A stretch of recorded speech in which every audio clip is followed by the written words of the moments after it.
Olá, tudo bem com vocês? Espero que sim. Na aula de hoje, vamos corrigir as atividades que foi passada para vocês na aula anterior. Estamos falando sobre a independência dos Estados Unidos, que é um assunto de extrema importância para vocês. As atividades, ela é da seguinte forma: estará praticamente é, responsável para o aprimoramento aí dos seus conhecimentos, ok? E a gente tem que analisar o seguinte: você, aluno, poderá copiar em seu caderno e também responder em seu caderno, ok? Para que nós possamos, então, estudar mediante esse material que estamos passando para vocês na plataforma do GR8, ok? Vamos então à primeira questão.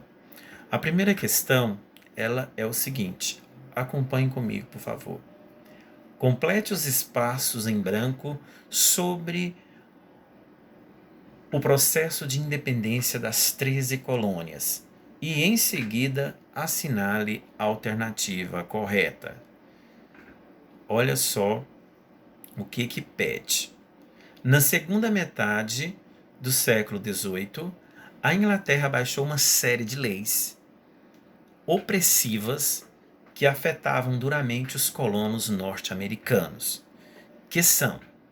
Então, quais essas leis opressoras que a Inglaterra praticamente impôs aos colonos americanos? Inclusive, eu já comecei a falar elas na sala de aula, e nós estamos aí aprofundando o conhecimento mais uma vez nessas leis através das atividades, ok? Vamos lá então. A número 1, ela está dizendo o seguinte: lei do aumentava os impostos que os colonos deviam sobre o vinho e o café. É para você completar os espaços, ok? 1, 2, 3. Ficou da seguinte forma, então. A número 1, lei do açúcar, aumentava os impostos que os colonos deviam pagar sobre o melaço, o vinho e o café. Isso aí, gente, foi praticamente para obrigar os colonos americanos a comprar exclusivamente da Inglaterra, ok? Então, lei do açúcar. Número 2, lei do dizia que todos os contratos, jornais, cartazes, cartas e certidões que circulavam deviam receber um selo comprado do governo. Essa aqui, gente, ela praticamente está respondendo a questão, certo? Então, a número 2, ela vai ficar da seguinte forma. Espero que você tenha respondido. Vamos lá? 1, 2, 3. Bora lá, então. A lei do selo. Gente, carta está relacionada a selo, ok? Então, essa aqui eu já matava a charada. Então, lei do selo dizia que todos os contratos, jornais, cartazes, cartas e certidões que circulavam nas 13 colônias deviam receber um selo comprado do governo inglês. Olha para vocês verem, gente, como que esse governo inglês era.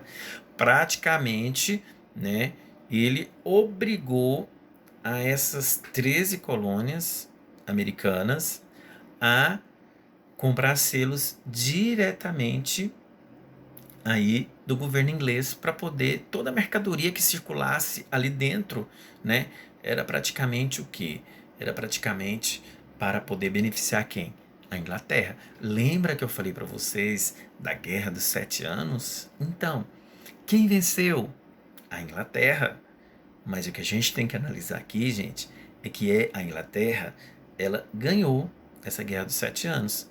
Mas acontece que ela quis, né, ela ficou praticamente defasada com a sua economia. Então ela quis impor às 13 colônias, aos colonos americanos, o quê?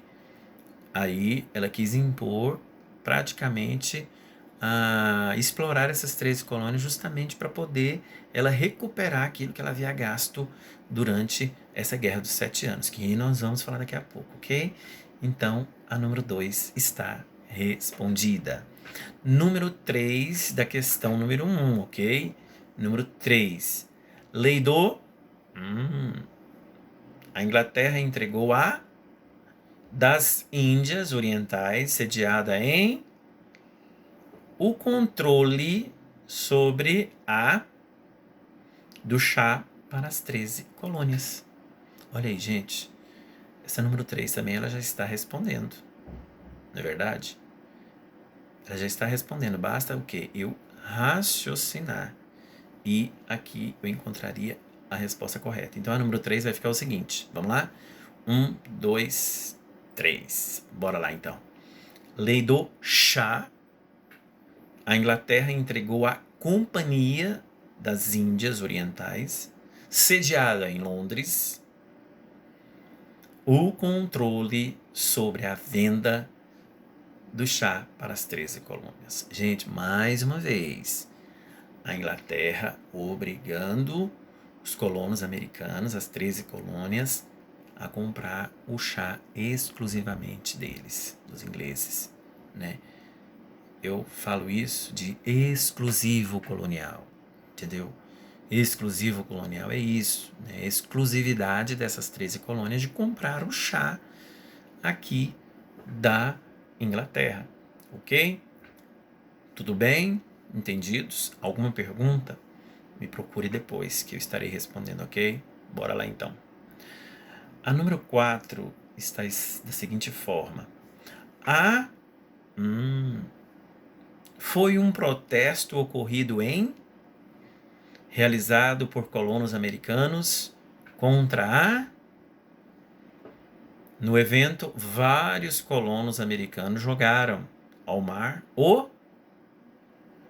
de um navio inglês. Gente, vocês observaram aqui nessa número 4, seguinte, relação Inglaterra e colonos. O que anteriormente nós falamos? Falamos da lei do chá. Então, nessa questão número 4, é óbvio que vai acontecer o quê? Vamos ver? Bora lá então comigo. A festa do chá foi um protesto ocorrido em Boston, realizado por colonos americanos contra a Inglaterra. No evento, ou seja, na festa do chá, vários colonos americanos jogaram ao mar carregamentos de chá de um navio inglês. Gente, isso aqui foi uma revolta que os colonos americanos tiveram com a Inglaterra, porque a Inglaterra os obrigou praticamente a comprar o chá com a exclusividade da Inglaterra. Então, os colonos, o que eles fizeram? Ele deu um baita prejuízo, né, para a Inglaterra. Os colonos americanos deu um baita prejuízo para a Inglaterra. Por quê? Porque nessa festa do chá que ocorreu em Boston, eles praticamente aí jogou no mar, né, um carregamento de chá aí avaliado em muito dinheiro. Inclusive, eles vão criar uma lei agora para poder, né, a Inglaterra vai criar uma lei agora para poder obrigar os colonos americanos a pagar esse prejuízo que a Inglaterra teve. Né? Ela não ia ficar no prejuízo sozinha. Lembrando que se ela está explorando as 13 colônias, é porque ela teve um prejuízo lá na Guerra dos 7 Anos, que agora vamos falar dela, ok? Vamos lá então para a nossa última questão da número 1, que é a 5. Alternativa 5 da questão número 1. Não confundam. Em resposta ao episódio do chá, da festa do chá, que nós falamos daqui a pouco, agorinha, a Inglaterra, um conjunto que os colonos consideraram intoleráveis. Olha só para vocês verem, gente. Ela mesma vai responder, olha só. Gente, ela vai ficar da seguinte forma, olha só. As leis intoleráveis. Em resposta ao episódio do chá, a Inglaterra decretou um conjunto de leis que os colonos americanos consideraram intoleráveis. Praticamente, gente, foi o que a Inglaterra obrigou os colonos americanos a arcar com todas as despesas que, né, com o prejuízo que eles tiveram, né, quando os colonos americanos jogaram lá as toneladas de chá, né, o carregamento de chá pertencente à Inglaterra. Então, essas leis intoleráveis, ela foi criada pela Inglaterra justamente para punir os colonos americanos, ok? Espero que vocês tenham entendido. Qualquer dúvida, me procura. Gente, aqui é para marcar a alternativa correta. Nós temos a letra A até a letra E. Alunos, qual a alternativa correta? Você vai marcar a alternativa B, ok? Tudo bem? Tudo tranquilo? Espero que sim. Vamos para frente? Olha só, a questão número 2, ela está falando o seguinte: antes da independência, os Estados Unidos eram colônia de que país? Como eles eram controlados pela metrópole?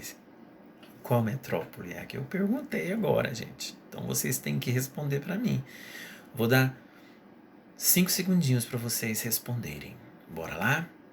Então, respondendo. Espero que vocês tenham feito. Bora lá então, alunos.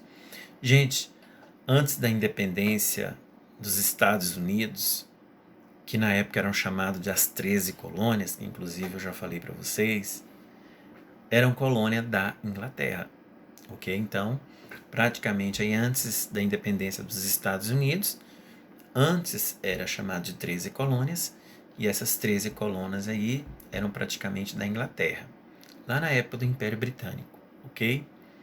E essas 13 colônias, gente, praticamente elas eram controladas pelos ingleses, né? Eram controlados aí por mecanismo de legislação, né? Por exemplo, as leis do país promoviam os interesses dos cidadãos britânicos e eram praticamente impostas por cidadãos leais à coroa inglesa. Foi o que eu falei para vocês aqui, um tempinho atrás. Aquelas leis lá, né? Principalmente o que? Aí a lei do açúcar, lei do selo, lei do chá, lei dos intoleráveis, praticamente foram leis impostas pelos ingleses, né? E nós podemos observar que a Inglaterra cobrava praticamente aí sobre aquilo que esses colonos, que essas 13 colônias praticamente produziam, e pela exclusão dos americanos da política imperial britânica, de modo que não tinham representações nas decisões que eram tomadas sobre os seus próprios destinos, o que motivou o movimento americano pela independência na segunda metade do século XVIII. Então, praticamente, a Inglaterra, alunos, ela dominou as 13 colônias, ela explorou as 13 colônias. Então, alunos, as 13 colônias não tinham direito de nada, nem de participar da política inglesa, ok? Ela servia praticamente para poder fornecer à Inglaterra. Fornecer com quê? Com os meios de produção, né? Então, a Inglaterra, na verdade, ela dominou as 13 colônias, tá bom? Tudo bem? Tudo tranquilo? Mais uma vez, antes da independência dos Estados Unidos, essas 13 colônias eram praticamente aí, elas pertenciam à Inglaterra. Tudo bem? Bora para frente então. Vamos caracterizar, número 3, está pedindo aqui para a gente caracterizar as colônias do norte e do sul. Gente, lá nas 13 colônias, nós tínhamos colônias do norte e colônias do sul. Então, era praticamente diferente. Então, vamos caracterizar. Você pode fazer no seu caderno aí separadinho. Você pode dividir, né, fazer uma você vai traçar aí, né, praticamente no meio do seu caderno aí, vai colocar de um lado norte e de um lado sul. Então vamos caracterizar então estas colônias. Primeiramente eu vou tomar uma água porque a boca já está seca. Tá boa. Então, vamos caracterizar as colônias do norte e do sul. Gente, as colônias do norte. Quais as características das colônias do norte? Primeiro, era colônia de povoamento. Colônia de povoamento. Isso significa, gente, que no norte, né, era praticamente o que? O povoamento, né, a concentração de pessoas ali para poder produzir, para poder trabalhar praticamente. E na colônia do sul, era colônias de exploração. Eles estavam ali apenas para explorar, né? É exploração.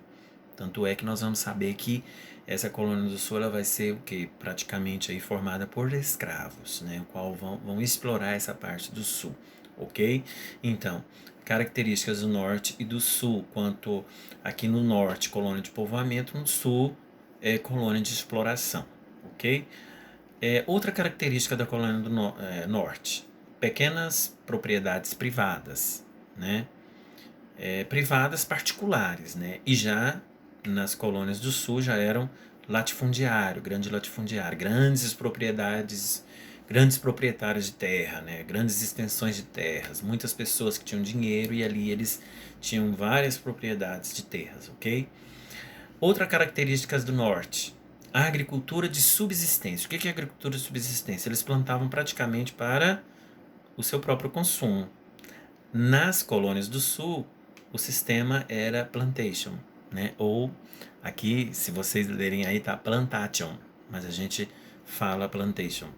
Esse sistema era praticamente aquele sistema onde eles praticamente usavam aí várias extensões, né, de terras para eles poderem plantarem, né? Inclusive nessa época que era muito comum, né, eles queimarem galhos de árvores, até mesmo folhas secas para poder servir como adubo para eles adubarem a terra e plantarem. Então eles eram grandes produtores, né? Mas eles plantavam também para exportar, né? Enquanto o norte plantavam para a sua própria subsistência, o seu próprio consumo, o sul plantava para praticamente a exportação, né? No norte, outra característica, no norte o trabalho era livre e assalariado, né? Então, no norte as pessoas elas tinham a livre vontade de trabalhar, né? Ela era assalariada, enquanto lá no sul, as colônias do sul eram um trabalho escravo, ok? Outra característica das colônias, norte era industrializado, né? Tinham muitas indústrias, é por isso que os nortistas eram assalariados, e as colônias do sul eram praticamente aí agrícola. Lembra que eu falei do sistema de plantation? Então, está tudo inserido aí nessa plataforma, ok? Outra característica do norte, né, das colônias do norte, era favorável a elevadas tarifas alfandegárias, né, ou seja, era favorável a elevadas tarifas alfandegárias, quer dizer que praticamente ela obtinha lucro, né, porque obrigava praticamente a cobrança dessas tarifas da alfandegarias, né, das alfândegas, né. E o sul favorável ao livre cambismo, né? Ou seja, né, as taxas de câmbio, tá bom? Então essas são as principais características das colônias do norte e do sul. A número 4. Vamos para a questão número 4. A questão número 4 está falando assim: o que foi a Guerra dos 7 Anos? Lembra que eu falei para vocês, na hora que a gente estava respondendo a questão número 1? Então, o que foi a Guerra dos 7 Anos? Já falei isso para vocês, né? A primeira coisa é que ela durou de 1756 a 1763. É por isso que é chamada de Guerra dos Sete Anos. Foi praticamente uma guerra pela posse de território na América do Norte, né? Pertencente a quem? Aos colonos americanos. Quem que venceu? Foi a Inglaterra, que saiu a vencedora, ok? Mesmo assim, a metrópole resolveu cobrar o prejuízo das batalhas dos colonos que habitavam, principalmente as colônias do norte. Foi o que eu falei para vocês também. Por isso que ela impôs aquelas leis para poder cobrar mais caro dos colonos americanos, para ela então não ter prejuízo, ela recuperar aquilo que ela aquilo que ela gastou, na verdade, na Guerra dos Sete Anos, ok? E com o aumento das taxas, com a criação dessas leis aí, é óbvio que os colonos americanos eles foram obrigados a pagar altos impostos para a Inglaterra, ok?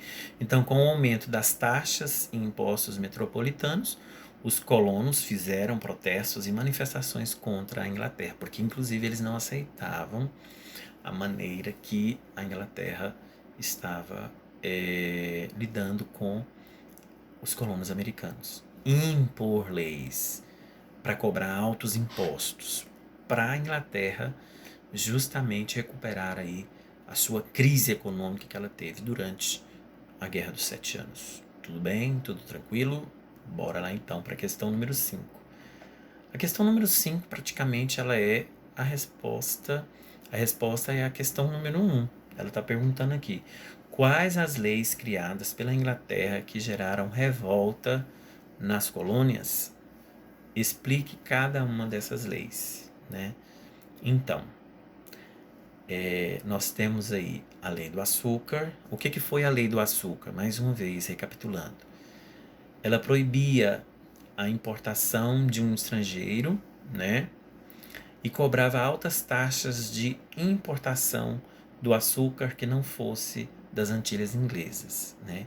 Então, é claro que a Inglaterra queria ter lucro, então ela praticamente obrigou as 13 colônias, né, os colonos americanos, a comprar o açúcar exclusivamente aí das Antilhas Inglesas, né, dentro da Inglaterra. Se fosse comprar de outro lugar, é óbvio que os colonos americanos compravam bem mais barato, né?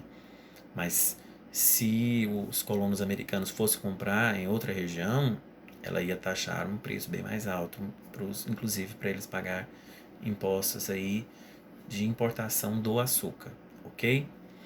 A segunda lei é a lei do chá, que eu inclusive já falei também. Concedia o monopólio da venda de chá nas colônias à Companhia das Índias Orientais. Então, gente, foi como eu falei aquela hora. O que é isso? Monopólio, gente, é exclusividade. Então, na verdade, também aqui os colonos americanos eles deviam comprar aí praticamente o chá que era consumido nessas 13 colônias, que na época era muito, somente da Inglaterra.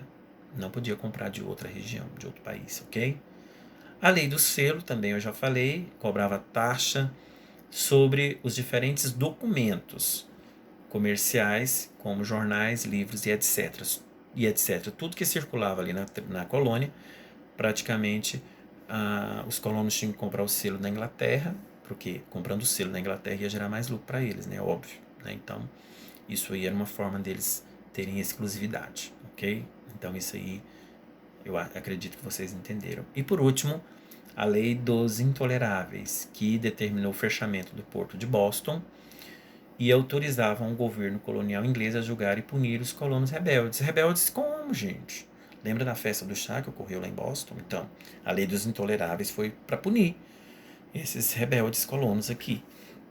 Então, uma das características dessa Lei dos Intoleráveis era o fechamento do porto de Boston, autorizando aí o governo inglês a julgar e punir esses colonos rebeldes que jogaram, né, o chá dentro do mar. Então, isso aí, eles foram praticamente julgados e responsáveis pelo prejuízo, ok? Tudo bem, gente? Tranquilo? Vamos então para a questão número 6. A questão número 6 está perguntando o seguinte: quais os objetivos dos congressos que aconteceram na Filadélfia Gente, nós tivemos o primeiro e o segundo congresso da Filadélfia.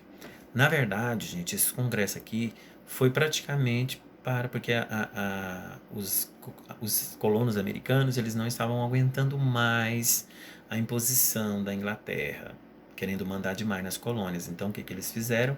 Eles fizeram dois congressos para poder aí chegar até a independência dos Estados Unidos em 1776. Gente, no primeiro congresso da Filadélfia, ocorreu em 1774. É um congresso para tomar medidas diante aí de tudo que estava acontecendo lá. Né? Este congresso ele não tinha caráter separatista, primeiro. Né? Então, o objetivo desse primeiro congresso da Filadélfia não era separar Inglaterra e 13 colônias. Praticamente, é, retomar aí uma situação anterior, né, porque eles queriam que os fim das medidas restritivas impostas pela metrópole, né, pela Inglaterra, e maior participação na vida política da colônia. Então, praticamente esse primeiro congresso da Filadélfia foi para poder a Inglaterra entender que eles queriam ser ouvidos, né? Os colonos americanos queriam ser ouvidos, né? Então eles queriam praticamente participar da vida política na Inglaterra. Eles queriam praticamente aí que os impostos fossem abaixados, né? Fossem baixados, na verdade. Então isso aí tudo, esse primeiro congresso não foi praticamente em caráter separatista. Eles não queriam separar 13 colônias da Inglaterra. Foi mais ou menos um congresso de diálogo, ok? A gente pode dizer que dentro dessa questão, o rei inglês George III, ele não aceitou essas propostas aí do Congresso, muito pelo contrário, né? Ele adotou mais medidas controladoras e restritivas, como inclusive essa lei dos intoleráveis, né? E também a lei praticamente aí do aquartelamento. Né? Essa lei do aquartelamento, ela dizia o seguinte, que todo colono norte-americano era obrigado a fornecer moradia, alimento e transporte para os soldados ingleses. E aí os colonos americanos ficaram mais furiosos ainda, gente, imagina, né? Foram para poder dialogar e, na verdade, o rei, né, veio com essa ideia aí de criar mais medidas para que os colonos americanos seguissem, né? Então esse foi o primeiro congresso da Filadélfia. O segundo congresso da Filadélfia, gente, praticamente, o segundo congresso, ele aconteceu da seguinte forma. Gente, quando a gente fala do segundo congresso, ele aconteceu já em 1776. Esses colonos, eles reuniram, né, com o objetivo de conquistar a independência. Então aqui no segundo congresso da Filadélfia, eles já queriam conquistar a independência, tá? Então o movimento era separatista, eles queriam separar as 13 colônias da Inglaterra, tá? E durante esse congresso, o Thomas Jefferson, gente, ele redigiu já neste congresso, nesse segundo congresso aí da Filadélfia, ele já redigiu a Declaração de Independência dos Estados Unidos da América. Então ele redigiu, o Thomas Jefferson, essa declaração da independência dos Estados Unidos. Mas a Inglaterra, gente, será que ela aceitou isso? É óbvio que não, né? Ela não aceitou essa independência, né? E declarou guerra, né? Essa guerra ela foi chamada Guerra de Independência, que ocorreu entre 1776 e 1783. E foi vencida por quem? Pelos Estados Unidos com o apoio da França e da Espanha. Então, gente, isso aqui foi muito sério, porque as 13 colônias querendo aí esta independência e a Inglaterra não cedendo, houve praticamente essa guerra chamada de Guerra da Independência para que os Estados Unidos realmente fossem independentes da Inglaterra, ok? E isso chegou em 1776, ok? Gente, vamos para a última questão. A última questão está dizendo o seguinte: caracterize a Constituição norte-americana. A primeira coisa que eu quero que vocês entendam é o seguinte: o que é uma Constituição? Constituição, gente, é a lei maior de um país. É a lei maior de um país. Todas as leis nascem da Constituição. Então, quando eu falo de Constituição, eu estou dizendo que ela está acima de todas as leis. A Constituição dos Estados Unidos, gente, ela praticamente tem 7 artigos e as principais características primeiro, a criação de uma federação, ou seja, de um Estado federativo, formado por estados, ok? Isso todo mundo já sabe. A segunda característica, criação dos poderes executivo, legislativo e judiciário. Então eles seriam autônomos, sendo que haveria fiscalização e cobrança mútua. Alunos, deixa eu perguntar para vocês, qual foi o pensador iluminista que teve a ideia da separação dos poderes? Foi o John Locke. Não, Montesquieu. Foi através das ideias iluministas de Montesquieu que foi praticamente criado a autonomia dos poderes em legislativo, executivo e judiciário, que inclusive eu já expliquei isso para vocês na sala de aula, ok? A terceira característica, gente, é a soberania popular. Passou das leis dos estados para as leis federais. Soberania popular, né? Ou seja, o presidente, né? Ele tinha aí essa soberania e praticamente através da lei federal, a Constituição, ele poderia organizar o Estado recém-formado. Quais seria aí praticamente a missão desses poderes? O executivo seria exercido por um presidente da República, eleito por voto indireto para o período de mandato de 4 anos. Ou seja, na verdade, seria eleito por um congresso, né? Esse poder legislativo ele era exercido pelo Congresso e era formado pela Câmara dos Representantes e pelo Senado. Então, eles escolheriam quem? O presidente, pelo voto indireto. Voto indireto, alunos, é quando a Câmara, né, dos deputados e senadores escolhem, não é o povo. Quando o povo escolhe, gente, é voto direto.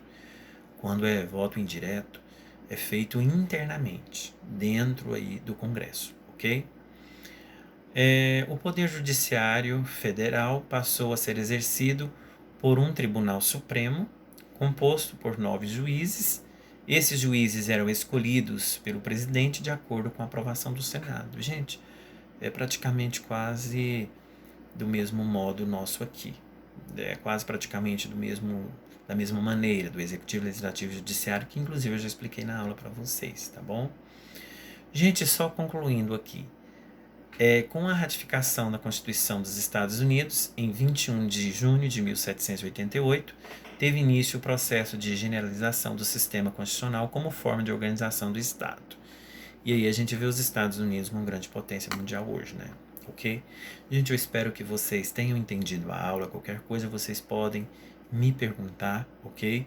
Estou para sanar as dúvidas de vocês, ok? Bom, eu espero que vocês tenham compreendido. Fiquem com Deus e se cuidem. Em breve nós estaremos aí dentro da sala de aula com as aulas presenciais. Um grande abraço para todos. Até mais.